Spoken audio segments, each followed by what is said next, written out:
Terima kasih Anda masih bersama kami. Bagi Anda yang baru saja bergabung, kami hadirkan kembali 3 berita utama hari ini. Menghindari kendaraan yang berhenti mendadak, sebuah truk malah terguling dan masuk ke sungai. Diduga tak perhatikan larangan berenang, seorang wisatawan tewas tenggelam di Pantai Sayang Helang, Garut. Tak kunjung diperbaiki, warga menutup paksa jalan akses penghubung 2 kecamatan di Cirebon.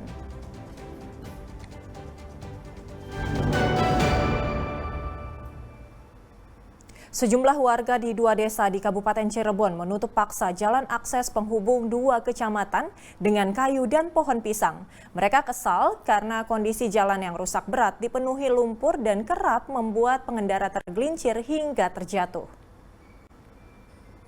Pak Dede, tolong lihat Pak Dede. Pecatin aja kepala. Dengan nada marah, warga yang memvideokan seorang pengendara di jalan penghubung Kecamatan Astana Japura dan Pangenan Kabupaten Cirebon ini melaporkan kerusakan jalan ke Deddy Mulyadi sebagai Gubernur Jawa Barat. Video yang diunggah di laman media sosial tersebut memprotes keras kondisi jalan yang rusak berat hingga dipenuhi lumpur. Saat hujan mengguyur, jalan ini kerap membuat pengendara tergelincir hingga terjatuh dan terluka. Warga kemudian menutup paksa jalan kabupaten tersebut dengan memasang pagar kayu di tengah dan menanam pohon pisang. Upaya ini merupakan bentuk protes atas kinerja pemerintah yang dianggap tidak memperhatikan infrastruktur desa. Jalan antar kecamatan tersebut terakhir diperbaiki 15 tahun lalu dan terus mengalami kerusakan parah. Ceritanya ini jalan sudah memakan korban banyak, kurang lebih 9 orang lah. Kebanyakan yang jatuh orang ke pasar, orang mau ke musola. Biasanya kejadian itu pagi habis subuh. Ada jatuh tuh karena jalannya licin. Rusak parah. Di sisi lain, perangkat desa mengaku pasrah menjadi bulan-bulanan protes warga akibat jalan yang rusak. Pemerintah desa tidak bisa melakukan perbaikan jalan sepanjang 1 km karena merupakan kewenangan pemerintah Kabupaten Cirebon. Pihak desa telah berulang kali mengajukan proposal perbaikan, namun hingga kini tak kunjung direalisasikan. Kalau untuk anggaran desa itu nggak bisa dilakukan untuk menggarap jalan ini karena ini tuh jalannya jalan poros kabupaten. Secara aturan nggak boleh. Kalau seandainya itu ada aturannya untuk dana desa itu tersebut buat bisa membangun jalan ini, insya Allah 1 tahun selesai. Saat ini pemerintah desa bersama warga hanya melakukan perbaikan ringan dengan menambahkan batu dan pasir agar permukaan jalan tidak licin oleh lumpur. Warga berharap Pemkab Cirebon segera mengambil langkah nyata memperbaiki jalan agar bisa kembali digunakan dengan layak. Maruli Habibi melaporkan dari Kabupaten Cirebon. Akun resmi Dinas Pendidikan Provinsi Jawa Barat ramai diserang para orang tua calon siswa karena aturan seleksi sistem penerimaan murid baru atau SPMB yang dinilai tak sesuai standar. Akibatnya banyak calon siswa yang tidak lolos di tes standar sesi 3.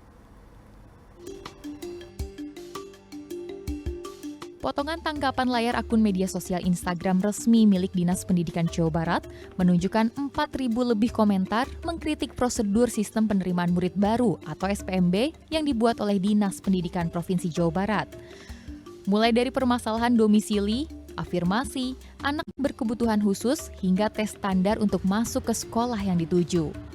Menanggapi hal ini, Dinas Pendidikan Provinsi Jawa Barat mengaku sudah melaksanakan semuanya sesuai prosedur dan apa yang dibutuhkan dari para calon siswa. Mengenai banyaknya yang mempermasalahkan soal tes standar, pihak Dinas Pendidikan mengaku tidak ada perbedaan antara sesi 1, sesi 2, hingga sesi 3. Diakui semua soal tes memiliki tipe soal mengecoh yang menuntut konsentrasi lebih dari para calon siswa. Penyusunan soal ya berdasarkan kurikulum untuk jenjang SMP atau MTS ya. Kemudian kita membuat kisi-kisinya lalu menyusun soal di mana soal juga itu sudah dianalisis secara kualitatif ya dari aspek bahasa, kemudian dari konstruksi, dari substansi. Dan perlu diketahui memang soalnya itu menuntut pemikiran yang lebih yang kita sebut dengan soal HOTS ya, untuk menuntut diselesaikan dengan kemampuan berpikir tingkat tinggi. Nilai rapor yang tinggi tidak menjamin akan mendapatkan nilai lebih baik pada tes standar. Namun, Dinas Pendidikan memastikan seluruh soal benar dan memiliki jawaban karena sudah melewati pengujian sebelum diberikan kepada para calon siswa. Semua soal itu sudah kita lakukan penyusunan, pengujian dan sebagainya. Nanti ada tim ahli, kami sudah menyiapkan tim ahli dan tim ini ada independen dari akademisi, praktisi gitu ya, sudah menyiapkan itu bahwa soal-soal itu ada jawabannya. Dan ini terlihat bahwa ada di masing-masing sesi itu ada yang nilainya juga maksimum. Tes standar ini sebagai penyeimbang. Apakah kalau tahun kemarin kan isunya ada nilainya yang bagus-bagus, rapotnya nilainya tinggi-tinggi. Nah ini kita coba lakukan tes standar ini untuk bisa menyeimbangkan antara nilai rapot dengan kemampuan tadi literasi dan numerasi. Tes terstandar dilaksanakan dalam 3 sesi dari mulai tanggal 3 hingga 4 Juli 2025. Setiap sesi dilaksanakan selama 90 menit dan nilai hasil tes langsung dapat diketahui setelah selesai dengan total nilai 0 hingga 300 poin dengan jumlah 30 soal. Muhammad Rizal melaporkan dari Kota Bandung. Program Sekolah Rakyat yang dicanangkan oleh Presiden Prabowo Subianto akan diluncurkan mulai 14 Juli mendatang. Di Kota Bandung, Sekolah Rakyat diselenggarakan di 2 tempat, yaitu di Sentra Wiataguna dan Politeknik Kesejahteraan Sosial Poltekkes Bandung.